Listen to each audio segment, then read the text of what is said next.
అంతరిక్ష పరిశోధనపై విద్యార్థులు అవగాహన పెంచుకోవాలని తణుకు ఎమ్మెల్యే ఆర్మిల్లి రాధాకృష్ణ అన్నారు. ఆంధ్రప్రదేశ్ సైన్స్ సిటీ ఆధ్వర్యంలో నిర్వహిస్తున్న అంతరిక్ష నైపుణ్య శిక్షణ శిబిరాన్ని సోమవారం తణుకు జిల్లా పరిషత్ బాలుర ఉన్నత పాఠశాలలో ఎమ్మెల్యే రాధాకృష్ణ ప్రారంభించి మాట్లాడారు. సమగ్ర శిక్షణ ముస్కాన్ ఎడ్యుకేషన్ ఫౌండేషన్ సహకారంతో ఈ శిబిరం ఏర్పాటు చేసినట్లు తెలియజేశారు. ఈ కార్యక్రమంలో ఎమ్మెల్యే రాధాకృష్ణ మాట్లాడుతూ ముఖ్యంగా అంతరిక్ష విద్య, సోలార్ విధానంపై విద్యార్థులు అవగాహన పెంచుకోవాలన్నారు. అభ్యాస ఆధారిత శిక్షణ కోసం ముంబై, ఢిల్లీ, గుజరాత్ వంటి ప్రాంతాలకు వెళ్లకుండా స్థానికంగానే నిపుణులను తీసుకొచ్చి వారి చేత అవగాహన కల్పించే విధంగా చర్యలు తీసుకుంటున్నట్లు చెప్పారు. ఇస్రో, నాసా వంటి సంస్థల్లో జరుగుతున్న ప్రయోగాలకు సంబంధించిన అంశాలపై అవగాహన కల్పించనున్నట్లు తెలియజేశారు. భవిష్యత్తులో అంతరిక్ష పరిశోధన కేంద్రంలో ఉద్యోగాల సాధనకు ఇదొక నాంది అన్నారు. సునీత విలియమ్స్, సుభాష్ శుక్లా వంటి శాస్త్రవేత్తలను ఆదర్శంగా తీసుకోవాలన్నారు. ముఖ్యంగా పాలకొలకు చెందిన జాహ్నవి అంతరిక్షం వెళ్లబోతున్నట్లు చెప్పారు. ఇలాంటి వ్యక్తులను స్ఫూర్తిగా తీసుకొని భవిష్యత్తులో అంతరిక్ష పరిశోధనపై జరుగుతున్న అధ్యయనాలపై అవగాహన పెంచుకోవాలని ఎమ్మెల్యే రాధాకృష్ణ సూచించారు. ఒక మంచి మీ అందరికీ కూడా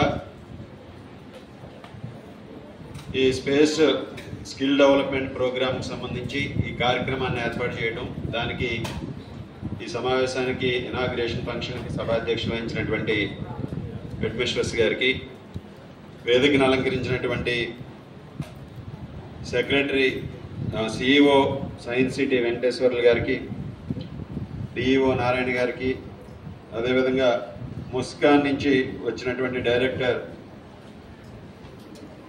విఠల్ గారికి, డాక్టర్ విఠల్ గారికి, అలాగే ప్రణీష్ గారు, గోపాల్ గారు, డివైఓ గారు, ఎస్ఎంసి చైర్మన్, అలాగే వెంకటకృష్ణ గారు, శ్రీనివాస్ గారు, కొమరెడ్డి శ్రీనివాస్ గారు, నాగరాజు గారు, వేదికను అలంకరించినటువంటి ఇతర అతిథులకు, ఈ కార్యక్రమానికి ఇచ్చేసినటువంటి అతిథులకు,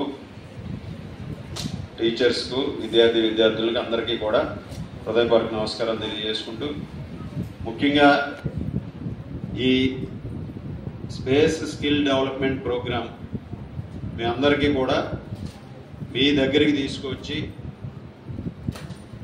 ఈరోజు అంతరిక్షం గురించి, సోలార్ సిస్టమ్ గురించి మీకు తెలియజేసి మీరు ఎక్కడికో వెళ్ళాల్సినటువంటి అవసరం లేకుండా ఇటువంటి దాని గురించి, సోలార్ సిస్టమ్ గురించి, దీని గురించి, స్పేస్ గురించి తెలుసుకోవడానికి మనకి మన దేశంలో ఉన్నటువంటి మూడు చోట్ల ఉంది. ముంబైలోను, గుజరాత్లోను, ఢిల్లీలోను. ఇంకెక్కడా కూడా స్పేస్ సిటీ అనేది లేదు, సైన్స్ సిటీ అనేది లేదు. అలాగే విదేశాల్లో కూడా సైన్స్ సిటీల్లో ఈ సెంటర్స్కి వెళ్ళి మీరు తెలుసుకోవాలంటే డబ్బులు పే చేయాలి.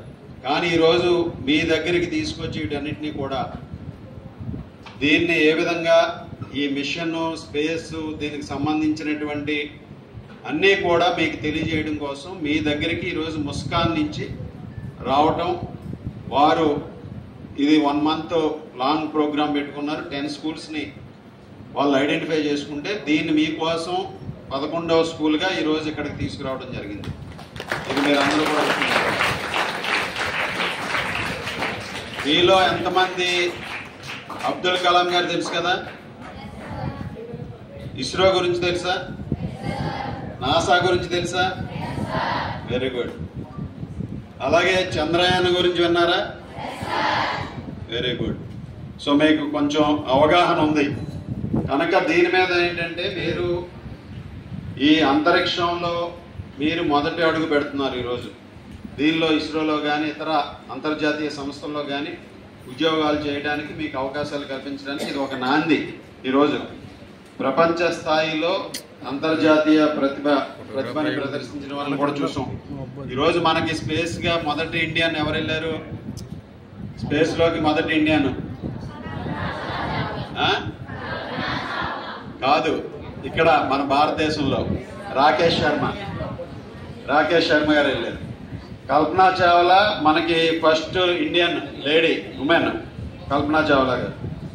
అలాగే తర్వాత సునీత విలియమ్స్ గారు వెళ్ళారు. సునీత విలియమ్స్ ఎన్ని రోజులు ఉన్నారు స్పేస్లో తెలుసా ఎవరైనా? more than 300 days అక్కడ ఉండిపోయారు. వెళ్ళిన తర్వాత రాలేకపోయారు. 300 days ఉండి రీసెంట్గా వచ్చారు. సో అదేవిధంగా మనకి ఈ నాసా ఇస్రో ద్వారా సునీత విలియమ్స్ గారు వెళ్ళారు. రీసెంట్గా సుభాష్ శుక్లా గారు ఆయన కూడా వెళ్ళారు. మన ప్రధానమంత్రి మోడీ గారు కూడా మాట్లాడారు ఆయన స్పేస్ నుంచి.